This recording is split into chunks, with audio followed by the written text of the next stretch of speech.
Hello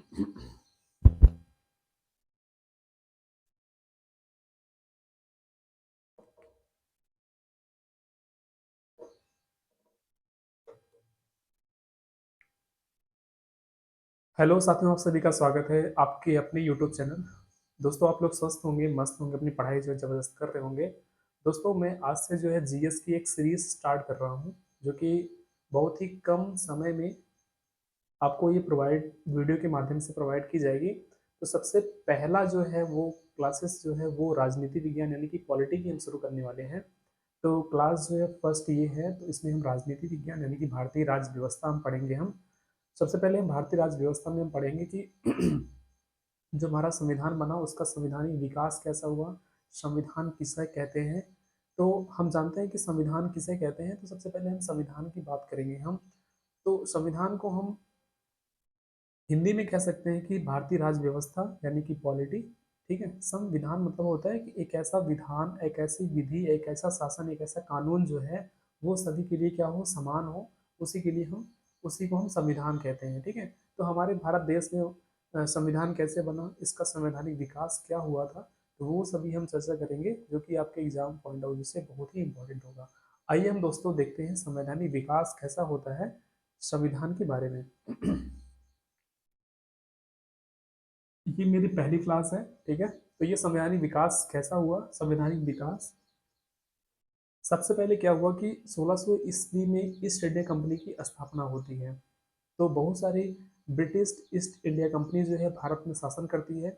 शासन करने के बाद वो क्या करती है, उसमें वो राजनीति करना स्टार्ट कर देती है, जिससे कि वो शासन व्यवस्था क्या हो जाती है, अंग भंग हो जाती है, व्यवस्थित नहीं होती है।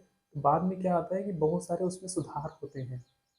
तो आप जानते हैं कि ईस्ट इंडिया कंपनी जो महारानी एलिजाबेथ थी, उन एलिजाबेथ थी, उसको एकाधिकार मिल चुका था कि आप जो है भारत देश के आप भारत देश की क्या है, सामग्रियों का आप लेन देन सुव्यवस्थित प्रकार से ले सकते हैं। ठीक है, तो आइए हम देखते हैं, बहुत सारे उसमें सुधार होते हैं। सबसे पहला आता है 1773 में रेगुलेटिंग एक्ट। 1773 में आता है रेगुलेटिंग एक्ट। इसमें क्या होता है कि बंगाल के जो गवर्नर थे उनको बंगाल के गवर्नर जनरल कहा गया। बंगाल के गवर्नर कौन थे, रॉबर्ट क्लाइव थे। उसको बंगाल का governor general Warren Hastings change कर दिया गया, यानी कि बंगाल का जो गवर्नर था उसको बंगाल का गवर्नर जनरल कहा जाने लगा। ठीक है, अगर पूछेगा कि बंगाल का गवर्नर कौन था, रॉबर्ट क्लाइव थे। बंगाल का गवर्नर कौन था, वॉरेन हेस्टिंग्स थे। ठीक है, तो आइए हम चलते हैं 1700 अगले साल 1774 में क्या होता है कि ईस्ट इंडिया कंपनी, सॉरी 1774 में क्या होता है कि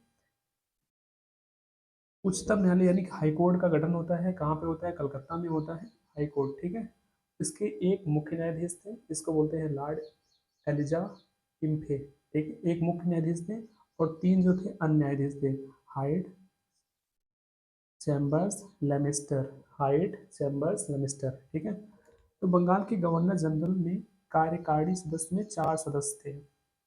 बंगाल के गवर्नर जनरल में कार्यकारी सदस्य में चार सदस्य थे, मतलब उसको निर्णय लेने का अधिकार था। यदि किसी भी पक्ष और विपक्ष में दो और दो वोटें अगर मिल जाती हैं, उसको मतलब एकाधिकार था कि आप इसको वो चुनाव कर सकती है। ठीक है, तो 1773 ईस्वी में क्या होता है, बोस्टन टी पार्टी का गठन होता है। बोस्टन टी पार्टी क्या होती है, 1773 में होती है, जिसमें अमेरिका जो होता है वो स्वतंत्र होता है। अगर आपसे पूछेगा 1773 ईस्वी में वहाँ के पीएम कौन थे, नॉर्थ थे। ब्रिटेन के पीएम कौन थे, नॉर्थ थे। आगे हम चलते हैं, अगर पहले पूछेगा बंगाल का गवर्नर जो था रॉबर्ट क्लाइव था। बंगाल का गवर्नर जनरल जो था वॉरेन हेस्टिंग था। वो किस एक्ट के माध्यम से हुआ था, 1773 रेगुलेटिंग एक्ट के माध्यम से बंगाल का गवर्नर जो था बंगाल का गवर्नर जनरल हो गया। इसके बाद जो है बंगाल का गवर्नर जनरल भारत का वायसराय जो हो गया 1833 एक्ट के माध्यम से हो गया। बंगाल का गवर्नर जनरल कौन था, वॉरेन हेस्टिंग्स था। भारत का वायसराय फर्स्ट क्या था, कैनिंग था। ठीक है, अगर पूछेगा स्वतंत्र भारत का पहला गवर्नर जनरल माउंटबेटन था। ये फर्स्ट और लास्ट माउंटबेटन है। ठीक है, पहला Bharat governor general, first last. इसके बाद क्या होता है, 1784 एक्ट आता है। 1784 में पिट्स इंडिया एक्ट आता है। ये जो है अलग अलग एक्ट्स इसीलिए आ रहे थे कि कंपनियां जो थी वो शासन व्यवस्था कर रही थी उसमें सुधार हो सके, ठीक है। 1784 में क्या होता है, ईस्ट इंडिया एक्ट आता है। ईस्ट इंडिया कंपनी के दो भागों में डिवाइड हो गया, यानी कि बीओडी यानी कि व्यापारिक कार्य मामलों में जो जांच करेगी, व्यापारिक कार्यों की मामलों का निगरानी करेगी। बीओसी मतलब होता है राजनीतिक कार्यों की जांच करेगी। इसको नियंत्रण ब्रिटिश क्राउन बोलते हैं, ठीक है। ये जो था ब्रिटिश ईस्ट इंडिया एक्ट समाप्त कब हुआ था, 1858 गवर्नर इंडिया एक्ट से ये क्या हो गया, समाप्त हो गया। इसके बाद 1813 का चार्टर एक्ट आता है। इसमें क्या होता है, ईस्ट इंडिया कंपनी को जो व्यापारिक एकाधिकार मिला हुआ था, सबसे पहले जब व्यापारिक एकाधिकार मिला हुआ था वो क्या हुआ था, समाप्त हो गया था। लेकिन चाय और चीनी को छोड़कर सभी जो व्यापारिक अधिकार थे वो क्या होते, समाप्त हो गए थे। इसमें शिक्षा के लिए, शिक्षा के प्रचार प्रसार के लिए 1 लाख रुपए इनमें इन्वेस्ट किया गया था। और ईसाई धर्म के प्रचार प्रसार के लिए जो जितनी भी मिशनरी थी उनका सब आगमन हो गया था। तो आपने देखा होगा कि एग्जाम की दृष्टि से बहुत सारा इम्पोर्टेंट ये सब चीज़ है। तो ये बहुत इम्पोर्टेंट है।